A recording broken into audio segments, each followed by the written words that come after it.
noite a todos. Estamos aqui mais uma vez para aprendermos mais um pouquinho do Evangelho de Jesus, através do livro Palavras de Vida Eterna, no capítulo, na lição 22, na página 57, com o título Na Palavra e na Ação. Mas antes, vamos fazer a nossa oração, pedir que Jesus nos ilumine, que Deus, nosso Pai, nos dê força e coragem de seguir os seus caminhos. Que assim seja. E começa assim: e tudo o que fizer, seja em palavras, seja em ação, fazei-o em nome do Senhor Jesus, dando por ele graças a Deus Pai. Paulo, Colossenses, capítulo 3, versículo 17. Então, Paulo fez essa lição para os colossenses. Os colossenses eram cidadãos da cidade de Colossos, que ficava na cidade da Frígia, situada no Vale do Lico. Essa cidade floresceu bastante antes de Cristo. Depois ela decaiu e pode-se dizer que a epístola de Paulo, que a tornou célebre, que Paulo fez uma epístola para os colossenses. A igreja de Colossos foi fundada por Epáfras, um gentio convertido à fé pelo apóstolo Paulo.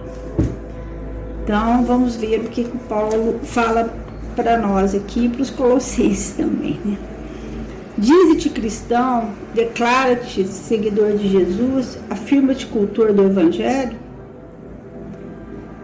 Isso quer dizer que o nome do Senhor se encontra empenhado em tuas mãos.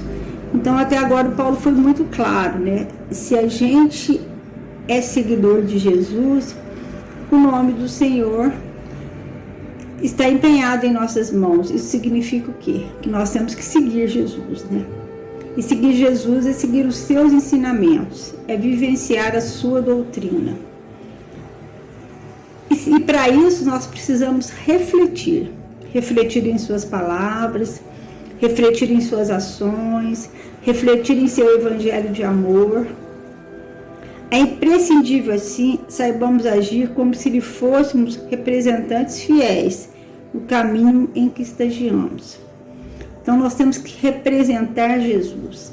Para a gente representar Jesus, nós temos que aprender as suas palavras, nós temos que aprender o seu evangelho, nós temos que estudar os seus ensinamentos. Lembra-te de semelhante obrigação, é cumprindo, libertar-ás com facilidade das sombras que te atormentam a marcha. Então, para a gente ser mais feliz, nós precisamos estudar. Nós precisamos conhecer essa doutrina que tanto nos consola, e nós precisamos estudá-la. Estudar, quando a gente estuda, a nossa mente se abre, a gente aprende, e quando a gente aprende, a gente procura colocar em prática aquilo que nós aprendemos. É isso, pelo menos, que se espera, né? Quando a gente aprende, colocar em prática. Porque senão não adianta, nós vamos ficar só papagaios, né? Repetindo e não colocando em prática as palavras de Jesus. Então, Allan Kardec deixou para nós a doutrina espírita. Ele codificou a doutrina dos espíritos para nós, e ela contém muitos ensinamentos que vai nos ajudar a vivenciar melhor o Evangelho, a ser pessoas melhores. Para isso, a gente tem que ter disciplina no estudar, disciplina no aprender, disciplina em nossas ações, para podermos vivenciar o Evangelho. Assevera-nos o apóstolo: e tudo que fizer, seja em palavra, seja em ação, fazei em nome do Senhor Jesus, dando por ele graças a Deus Pai. Efetivamente, a palavra e os atos representam a força de exteriorização dos nossos sentimentos e pensamentos. Então, para nós sermos melhor, nós temos que observar os nossos sentimentos e os nossos pensamentos. Observar que sentimentos que habitam o nosso coração. Como que nós vamos fazer isso? Só através da nossa autoanálise, só através do nosso conhecimento, só através da gente analisarmos diariamente, como pedia Santo Agostinho, nos analisarmos diariamente e percebermos o que a gente traz dentro do nosso coração. O coração inspira o cérebro dirige a existência. Então, tudo começa no nosso coração, através dos nossos sentimentos. E ele vai inspirar, e esses sentimentos vai inspirar as nossas palavras, vai inspirar as nossas ações. Então, para a gente se tornar pessoas melhores, como Paulo nos pede aqui, nós temos que melhorar esses sentimentos. É preciso... A emoção cria a ideia plasma as ações. Então, a gente tem que é preciso, pois, sentir com Jesus para que aprendamos a raciocinar e a servir com Ele. Como que Jesus sentia? Com amor, com o bem. E para a gente sentir com Jesus, nós temos que ser melhores. A gente tem que tirar do nosso coração a maledicência, a gente tem que tirar o melindre, a raiva, o egoísmo, a vingança, as nossas ideias. E para isso a gente tem que trabalhar. Alguém nos sugere a extensão da maledicência nas teias do julgamento precipitado. Há quem nos chame a contemplação das chagas e cicatrizes alheias. Surgem desavenças e mágoas em nossos campos de ação. Então nós temos que trabalhar em nós o amor, a caridade. O Chico Xavier uma vez foi visitar uma senhora que a casa dela, ela só reclamou muito. O Chico, naquela paciência que era peculiar dele, né? Que a gente escuta as histórias dele, sempre que ele tendo paciência, bons ouvidos de ouvir, né? Ele escutou e depois ele falou para ela assim: faz a caridade. Se você fizer a caridade, você vai esquecer um pouco os seus problemas. Então, é isso. A gente tem que tirar um pouco o foco de ser nós mesmos, né? Olhar para o outro, né? Quando a gente olha para o outro, a gente percebe que às vezes a gente não tem nem tanto problema assim, né? Usemos a palavra nos moldes do benfeitor, sublime, ajudando para o bem de todos, entre a bondade e o perdão. Então, sermos bondosos, perdoar. Perdoar é uma coisa que todo dia a gente escuta isso, né? Que a gente tem que perdoar. E para a gente ter que perdoar, a gente tem que trabalhar o perdão em nosso coração. Começar a pensar no perdão, começar a trabalhar esse sentimento. Né? E ser bondoso é olhar a vida mais com os olhos de amor, né? Com bondade, né? Se colocar no lugar do outro, fazer aquilo que Jesus pediu tanto para nós, né? Amai-vos uns aos outros. Passaram tantos séculos e nós não aprendemos isso ainda. Somos tentados ao revide por ofensas inesperadas. Sofremos preterição e calúnia, apodo e perseguição. Padecemos íntimo desencanto ou desgostos e angústias no tempo familiar. Então, a gente porque o que acontece? A gente é muito impulsivo às vezes, né? Então, uma pessoa às vezes está brigando com a gente, principalmente em casa, a gente já revida naquela raiva, às vezes vira uma tragédia, né? Então, vamos aprender aquilo que o Chico Xavier deixou para nós, colocar como se tivesse água na nossa boca, né? E ficar em silêncio. Às vezes o silêncio é paz. Quando a gente não tem nada para falar, vamos ficar em silêncio. Deixar a raiva passar. Não ser impulsivo nas nossas palavras. Ter mais calma.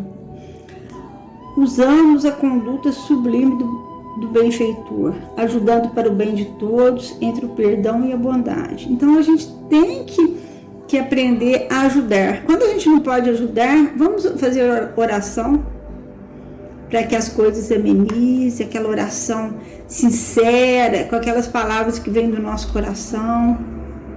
Seja onde for e com quem for, busca o lado luminoso das criaturas. Todo mundo tem alguma coisa bom para dar, para ensinar para nós. Ninguém é totalmente ruim. Às vezes a gente só enxerga o lado ruim das coisas. A gente tem que aprender a ter um olhar de amor, enxergar o lado bom das coisas, mobilizando o amor puro, a fim de que estejas em verdade na companhia do excelso cultivador, purificando a eira do mundo.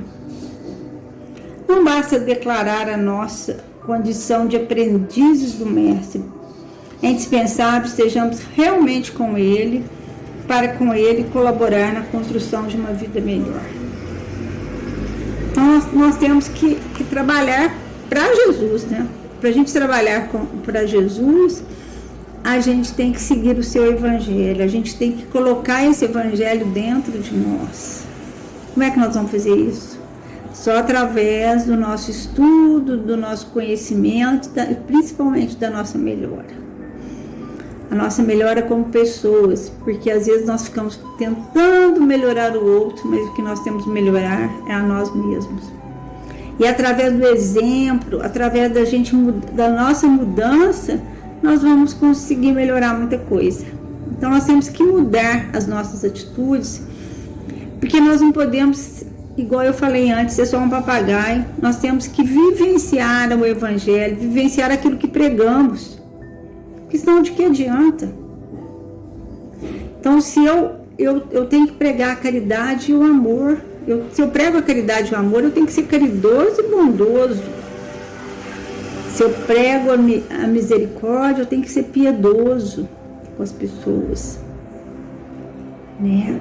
Então, nós temos que olhar dentro de nós diariamente e verificar se a gente ainda... O que a gente está precisando melhorar e trabalhar essa melhoria para que possamos melhorar o mundo, observar a nossa fala, observar tudo em nós. Jesus espera isso de nós, porque às vezes a gente acha que nós não temos que preocupar com a aparência externa. A aparência externa ela vai embora, esse corpo aqui vai apodrecer. A gente tem que preocupar-se com a aparência interna, o que está dentro do nosso coração. Esse vai permanecer. Então vamos pensar muito nisso. Se acumular tesouros na terra, esquecer dos tesouros do coração. Numa parábola de Jesus, eu não lembro o nome da parábola agora, ele conta que um homem juntou tanta coisa no celeiro dele, tanta riqueza, e falou assim: agora eu posso dormir em paz, que eu sou um homem rico. Naquela noite ele desencarnou. E aí? Nós temos que viver hoje como se fosse o nosso último dia das nossas vidas. A gente não sabe. A gente não sabe. Então a gente tem que procurar fazer o melhor agora, porque nós só temos o agora. Fazer tudo o que a gente puder para nos tornarmos pessoas melhores, para seguir Jesus, para trabalhar para Jesus. A doutrina espírita, ela nos convida a sermos cristãos conscientes do amor, conscientes da caridade, conscientes do nosso compromisso. Nosso compromisso com a paz, com a tranquilidade. E essa paz e essa tranquilidade, ela tem que começar em nós. Então, a lição de Paulo é clara. Para nós, não basta declarar a nossa condição de aprendizes do Mestre dos Mestres. É indispensável que estejamos realmente com Ele, para com Ele colaborar na construção da vida melhor. Então nós temos que trabalhar para Jesus, seguir os seus ensinamentos. Que Deus, em sua infinita misericórdia, nos dê força e coragem para que possamos sempre trabalhar para o bem, construir a paz em nós e que a gente tenha disciplina para aprender, para estudar e para aplicar esses estudos em nossa vida. Que assim seja.